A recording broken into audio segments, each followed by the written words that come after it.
Delighted to welcome back to an Echo of Glory Dave Mooney from the Blue Moon podcast. Dave, thanks so much for joining us. Thank you for having me. So we come to the Etihad on Saturday. We'll come shortly to that little hold we have over you. But I want to start with City firstly. Last season finished third, fewest points, fewest goals scored, most goals conceded. You only won the Community Shield. Arguably the worst season you've had since Pep took over. But actually, the new dawn started in January when you signed a few players. You've had a good summer. How is it looking over there? And is this really another time for change for Pep? So, yeah, it's an interesting time for City, I think, right now. Because obviously last season was last season. They had, myriad problems that they have had to deal with. I think in terms of problems, I don't necessarily think they've all gone away. I think they're still working through some of them and still kind of... they're certainly on the road in the right direction, but maybe not quite at the destination yet. And in terms of kind of a build and an era, I think you're right. They started in January because they had to. In kind of October time last season, when things were starting to suggest that they weren't quite like up to the standards of previous years, they were getting points and winning games, but it was taking last minute winners and it was taking kind of pieces of good fortune to get over the line. And I think the kind of mood in the camp at that point was, oh, well, maybe we need a midfielder in January. By the end of December, that had become, maybe we need a couple of midfielders and a centre-half and a winger because like, things are really not going well right now. And then kind of they finished last season basically by... not trying to do anything, if that makes sense. They were trying to get through games by not allowing the other team to run straight through the middle, because that's what City were really susceptible to last season. They couldn't make runs in behind. They had players that were either fatigued or old or injured or carrying injuries.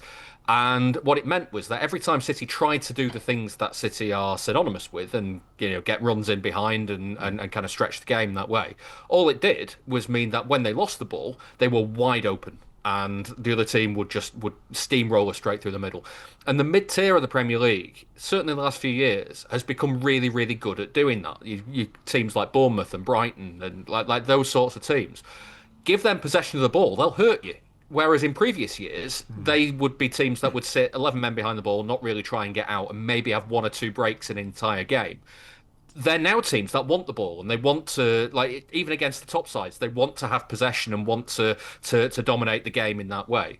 And that really hurt City last season. So the answer to that for Guardiola last season was get everybody in the middle, make sure that there was just no space to run through. And yes, it means that City are not very expansive and not very imaginative and like quite clunky to watch. What it also means is that they're hard to beat. So you get that run at the end of the season where, yes, they don't win all the games. They have a stinker at Southampton, for instance, where they draw 0-0. And, like Southampton were up until that point on course to have the lowest ever Premier League points total. Yeah. And City turn up and aren't able to break them down. But that's what you get. That's kind of that's what the game plan was. And you kind of roll that forward through the Club World Cup. It was a little bit more expansive in the Club World Cup, but the same issues were still there. We saw in the Al Hilal game that they were great for the first half, and then like Al Hilal ran straight through the middle of them time and time again in the second half and in extra time. And you kind of get to this Wolves game that's just been played, and you go, okay, I see what you're trying to do now. I see it's designed now to be a little bit more expansive and open, whilst also having a little bit more security and a little bit more safety. And I think that's like it's kind of building blocks into this season. And I actually think City have got a pretty difficult start here because, I mean, you mentioned the Spurs hoodoo. I mean, combine that with Thomas Frank. I mean, goodness me. Like a man who kind of has game plans to make it difficult for City anyway.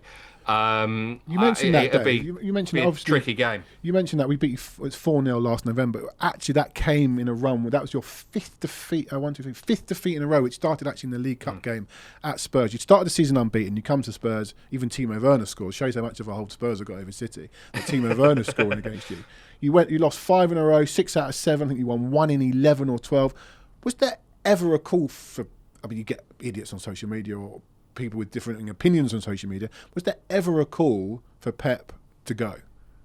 I will say there was never a call for Pep to go from any right-thinking person. Right. There was obviously, as you say, people on social media who are reactionary, who you'll probably find tweets of Guardiola out and all that sort of Yeah. stuff. That's nonsense. It's like without getting into too deeply of what all the reasons were for that Spurs game is a prime example. City were all right in that game up until Spurs scored, and then after that it was kind of. I mean, you look at the. I remember there was a stat around it that was something like.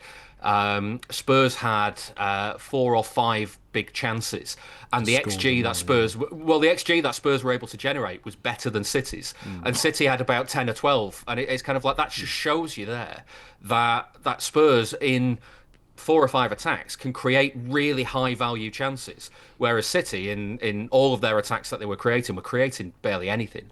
And that was the story of that kind of autumn period, and it boiled down to a lot of injuries, a lot of players carrying injuries, and a squad refresh that hadn't happened. And they went into the season having sold Julian Alvarez and signed Savinho, and that was it. And you look at you look at you look at the way they then approached January. You were like, well, maybe they should have done a bit more work in the summer to avoid what happened in the autumn time.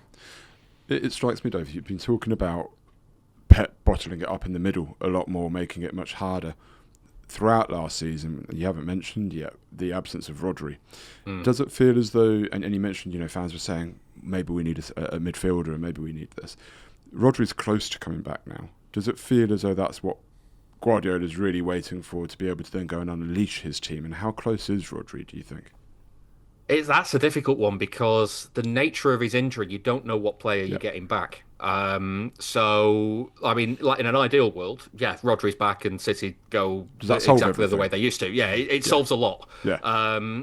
But I think they have to be very careful with him, and I think they have to make sure.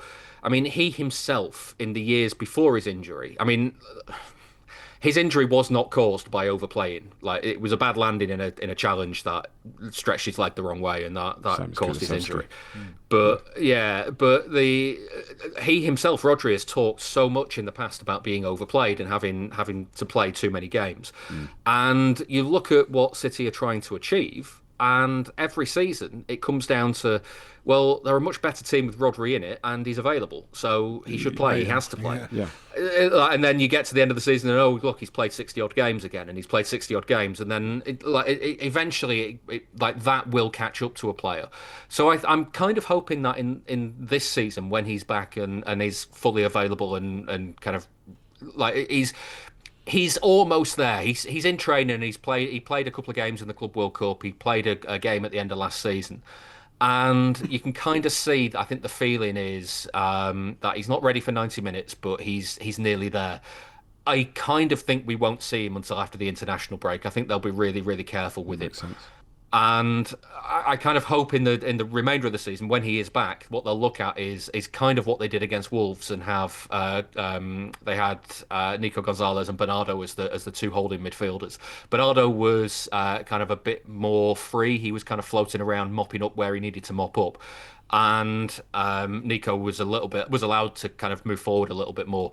And I think those two combined with Reinders as the new kind of fresh face of the City midfield offered a lot more dynamism than they had in a lot of last season when they were kind of forced to play Bernardo and Gundogan and Kovacic there. Now, when Rodri's back, you wonder if they can afford to have just Rodri at the base of the midfield instead of Nico, maybe. Move Reinders a bit further forward, and maybe have someone like Cherki instead of Bernardo, and like have the kind of two number 8s sort of thing. But without Rodri at the time being, I like the two number 6s with one given a license to push forward a little bit more. And I think it's just kind of like being sensible without being stupid about it. And I think they obviously Rodri is a massive factor in how well City will do in future, but they also need a solution that is not we depend on Rodri, because it's just like last season's problems were not solely down to Rodri, but he was the first domino to fall, and then after that the rest of them, there was just like the dominoes everywhere. Dave, all Tottenham fans want to know about Savinho. Is he going to come to Tottenham? I assume he's leaving, but is it going to be Tottenham? So I can't help you with the is it Tottenham bit. The feeling kind of has to be that now that surely he has to leave. Guardiola wants, or has said publicly, he wants to keep him. The club has made no kind of desire to push him out in the way that they sense an opportunity to do a deal for somebody else, bring somebody else in, that sort of thing. So that makes me think this has come from Savinho's side of things, that he's the one that's trying to force the move. And when that's happened, I'm always kind of like, don't keep a player that doesn't want to be here. Like if the player wants to leave, let them go. And But that, Pep like, feels kind that's of the way work on a too, deal. doesn't he? Pep will let players Yeah, go. Pep's always. I mean, it changed a little bit in recent years. There's been one or two players that he's been desperate to keep hold of, and they haven't quite been able to get a deal to move them on. But generally, if a player comes to City and goes, "I want to leave," City generally say, "Well, here's what we think you're worth. Go and bring us that offer, and you can go." And like I kind of think that it sort of has to happen at this stage now with Savinho because allegedly he was injured for the game against Wolves. He has been training on his own, and he's been training in the gym on his own. It's not necessarily an indication that he's not part of the squad and couldn't be reintegrated into the squad if a move doesn't happen. But it kind of has all the hallmarks right now of a player that is about to leave and a player that is about to move on. And it would be like if Spurs isn't the destination, I don't really know where else is because, as far as I'm aware, there's no other real interest in him. But Dave, a couple of questions around this, right? If Pep doesn't want him to go, why has it come to two things? One, why has it come to the point where Savinho is saying, "I want to leave City to go to Tottenham"? In most rational people's minds, that doesn't make much sense if Pep doesn't want him to go. And the second question is, assuming that he does come, just tell us off the back of the season that you've seen. And we've all seen him as well, but not as much as you guys have. Tell us what we would be getting. And also, where's he best? Is he best on the left? Because that's kind of what we need. Well, let's start with Start with why. Let's start with the why. Yeah. And I wonder if so we got a lot of minutes last season. Yeah. It can't be down to playing time. It can't be down to I haven't played enough in this team. Whereas you pick somebody like Julian Alvarez, for instance, who. When he wanted to leave, he wanted to play centre forward. He wanted to play in that position. It's kind of like, well, Haaland's fit, so you're not getting in there. Yeah. And the only other place you kind of really play is behind Haaland as the De Bruyne type figure. Yeah. And let's be honest, when De Bruyne's fit, you're not playing there either. Yeah. So, like, I get that. I like as much as Julian Alvarez played a lot of minutes, like they weren't the right minutes for him. It wasn't the right kind of dynamic. It was a decent move. With Savinho, he played a lot last season. He played a lot on the wings last season, and kind of had an important part in the Club World Cup. So I wonder if he's looked at the squad. I mean, first off, the City squad at the moment is too big. There are too many players there for a lot of people's liking, and I think there is a chance he's looked at this squad and gone, I'm not as in this squad as I thought I was going to be at the end of last season. And you've got the returning Oscar Bob, who is competing for him, who I think a lot of people are very excited about, and a lot of people are keen to see. They've obviously brought in Cherki and Reinders as central options, which could mean that Foden is now a wing option and kind of pushed a bit further out to the wing. Same for Bernardo, and he might be looking at this and going, "There's too much competition for my spot here, and I'm not going to play as much as I would otherwise." And if he is thinking that, then you can't really argue with him. There is a lot of quality in that City squad. I would push back on it and say, well, maybe back yourself and back yourself to win that position as yours. But at the same time, like, I also understand it. I also understand that he might want to go and kind of make a name for himself and force a move somewhere else. And a World Cup year. In a World Cup year, in a time when for City he might play fewer games next season than he would have done otherwise, and the opportunity then to move to a team like Spurs, like a team that is, I mean, you didn't have a great season last season, but like a team that should be like the top end of the table. Maybe that opportunity doesn't come back again, and maybe you then end up having to really, really kind of fight your way back through the system. So I don't know. The why kind of feels like it has to be from him, but then at the same time, from a City point of view, I kind of get why they wouldn't stand in the way of it, because they would also look at it and go, well, we've got lots of options and we do want to thin this squad down. If we can get a good price, you can only get a good price for the players that other teams want. Correct. So like if you can, it's all well and good saying, well, we need to get rid of Gundogan and Kovacic, for instance, but it's like, if nobody wants them, nobody's going to pay a decent price. If somebody wants Savinho, then there is a deal to be done there, and there's kind of a thing to be done. So what might we be getting? What might we be getting? Well, this is the interesting thing, is because I saw somebody make a post that Savinho to Spurs is a deal that doesn't really suit Spurs, doesn't really suit City, and doesn't really suit Savinho. Oh, I think it suits us massively. Like, I kind of understand where it's coming from, but I think so. Somebody said to me that Thomas Frank, one of the things that he does when he makes transfers and when he kind of works on transfers, is he looks for players that are really, really underperforming their statistics. And Savinho is that. He's got a lot of room for improvement on last season. I think he scored 3 goals last season. Maybe that might be Premier League. It might be across all competitions. I can't remember. I think he only got 1 in the Prem. Yeah, he should have a lot more output than he did. But you have to kind of contextualise it and look at it in that he was playing in a City team that was at their worst for kind of 10 years or so. So maybe it's kind of a bit of both sides here. Maybe he should be more creative and create more and do more in the final third. But at the same time, if he keeps putting crosses into the box and then like the other players in the team are playing so badly that they're not getting on the end of them, they're not putting them in the net, then that's not his fault either. So it's Haaland's fault. Haaland's rubbish. Savinho's well, great. yeah. I mean, I've always said that. So, like, what you'll get, I really don't know at this stage, because I was interested to see with Savinho what he would look like in a City team that was doing well, because he is quick, he's got a box of tricks, he can dance his way through defenders, and he can and get to the byline and make something happen. But every time he seemed to get to the byline to try and make something happen last season, he either put a cross to nobody or had a shot that was straight over the bar, or didn't really. There was no kind of oomph at the end of his at the end of his move. So again, is that City's problem with the team setup, or is that a Savinho problem? I just don't know. And so I wanted to see what would happen in a team that was playing well and was set up correctly, what he looked like. I can see that at Spurs. Well, this is it. At the time being now, we're not going to see that at City. We're more likely to see that at Spurs. The question then becomes, from your side, have all the problems that you had last season gone away? I mean, from a personal point of view, I think Spurs' big problems last season were that we didn't have wingers that could beat a man. And this weekend, you're seeing Kudos beat his man twice, put in 2 crosses, 2 goals. So we need if it on the other Savinho side. can do the same on the other side, happy days. So let's see.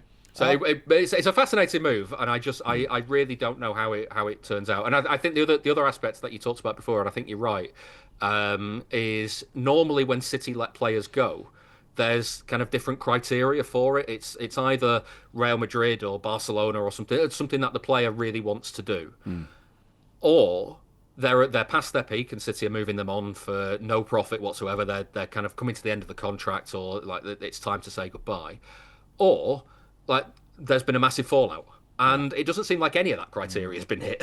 So, like I said, it is an interesting move. So, what of those 3 applies to Edison then? I think Edison fancies a change. I think the player himself in this instance is going, look, I've had 7 years at City. I want to play somewhere else. I don't think there's been a massive fallout, but I think again it is the driving force behind that. And again, like the goalkeeping situation at City is very interesting, because I'm fairly sure when Trafford came back to City, he'd have been looking at this and going, well, Edison will be the number 1 for this season. I'll look to displace him at some point in this season, or I'll look to take his position next season if he leaves next summer. And then the rumor is, like, he plays really well against Wolves, and like now the decision, if Edison doesn't leave, is Trafford actually going to be the one holding the shirt, and Edison's got to win it back. And the kind of the third aspect to this, if Edison does leave and City go and sign Donnarumma, that doesn't feel like a City move at all. It also blocks Trafford for a lot longer. Unless Trafford is competing with Donnarumma on a level footing, which is a really weird kind of angle to be at. Donnarumma, I mean, upgrade on Edison with his hands, massive downgrade on what he brings everywhere else. In terms of domination of his box, I don't think he's brilliant. And with his feet, I mean, I think PSG played the way they did in spite of Donnarumma rather than because of Donnarumma. And you look at what City do. City play that way because they have Edison there. It's really a move that doesn't exactly excite me. Let's put it that way. Let's look ahead to Saturday. What's it like having a hoodoo club? What's it like that club being Tottenham Hotspur? That is so how embarrassing. It's so weird that we're just like we're the Spursiest club going. And yeah, I know you've beaten us when we let you win. Thank you, Sonny. And you did beat us in the league at White Hart Lane last season, I think. White Hart Lane, the Tottenham Hotspur Stadium. But we've gone and won 4-0 there. Pep's heaviest league defeat at home. I think he lost a Champions League game once by that score. What's it like? It's weird, isn't it? Well, that 1-0 last season, like my memory of that 1-0 at your place last season was very much movable force meets stoppable objects. It was not the other way around. It was two teams that were trying desperately not to win that game. Yeah. It's weird. There's a few teams like this with City, and it kind of goes through spells. And weirdly, for Blue Moon for this week, because of this hoodoo, I'm doing a piece on bogey teams for City, and there's kind of like a dial that swings left and right based on kind of what phase City are at and what phase other teams are at. For a long time, it was Everton. For a long time, City couldn't get anything out of Everton. It was always David Moyes' Everton. No matter how good City were, Everton would win. It'd always be 1-0 Tim Cahill header at some point. That's how it went. Middlesbrough are another one where there was an 8, wasn't there? There was an 8 in 2008, 2007-8, final day of the season. They lost 8-1 at Middlesbrough. And funny enough, genuinely, it's one of my favourite games of all time because Middlesbrough had they had their own goal of the month competition in that game. It's like first off, the City goalkeeper was man of the match. He conceded 8 and was man of the match. Madness. And the next thing is you watch the finishes. You're like, well, Stuart Downing can't do that. Oh, he can. All right, fine. Alfonso Alves can't do that. Oh, no, he can as well. So it's a really, really freak game where they were just banging him in from left, right, and centre. So it's really like knowing now that it all turns out all right in the end. It's quite funny to go back and watch it. Wigan, I was there. The cup final, 2013. Yeah, not just the cup final. They then knocked us out the FA Cup the next 2 times they've met us after that. 2014 and 2017, 2018. Yeah, Will Grigg. So there's these weird things, and I don't get what happened. Spurs have kind of always been there. There was a little spell in kind of the Mancini era where and kind of early Pellegrini era where Dzeko 5-1 or something. We came to your place and won 5-1 a couple of times. We beat you 6-0 at the Etihad. God, so there was a spell where Jesus Navas. We were like, yes, the shackles are off. We've finally broken this hold, and then it's come back with a vengeance, and kind of like Pochettino took over, and ever since then it's just been Spurs all the way. So I think we've beaten Pep 9 times. I think only Liverpool 10 have beaten him more. Is it going to be 10, or you think you're going to do us? I don't know. I mean, the other thing is through the noughties. You always, for some reason, it always seemed to be 2-1. Always Defoe and Keane, and then some random City player would score the other one, like Emil and Penza or Claudio Reyna, or like there'd be something where City might take the lead or whatever. I remember Nader Manua scoring against you, and he never scored. Well, you won that game. That was Bale. That was it. So there was so many of those games where it's just 2-1 Defoe and Keane, that'll do it, and so it's been a constant thing. So this weekend, I think City are in a really good place. I don't think I think there's still room for improvement from City from the Wolves game and where they've been at, but you just don't like playing against Spurs. They have this thing that just gets points off City. Plus, Thomas Frank's Brentford were. I mean, Guardiola has this phrase that he used to use about Burnley, but I think it makes more sense to talk about Brentford in this way. It's like going to the dentist, and I think that's like Frank. I've got a lot of time for Frank for what he can, for the way he likes to build up and play. And he's you saw with his Brentford team when they came up from the Championship, they were playing open, expansive football, and they kind of looked at the Premier League and they went, okay, well, here's how we're going to do it, and they did it really well. And then on top of that, a couple of years down the line, he went, okay, this isn't really working anymore. We're going to change philosophy entirely, and he built a squad based on the players that he had. Or he built a game plan based on the players that he had to do something else. And I always think, yes, City have beaten them in the past. they have beaten City as well, Brentford. But I always felt like it was a really, really difficult game to get over the line. So that plus the Spurs factor. I mean, City are at home. They're in a good place. They should win the game. Should. What does should mean? Should is such a conditional word. But the scourge of City, Heung-min Son, will not be there. Yeah. Will not be there. Or Kulusevski, the Decky. Or Kulusevski. No Decky hands. No Decky, no Son.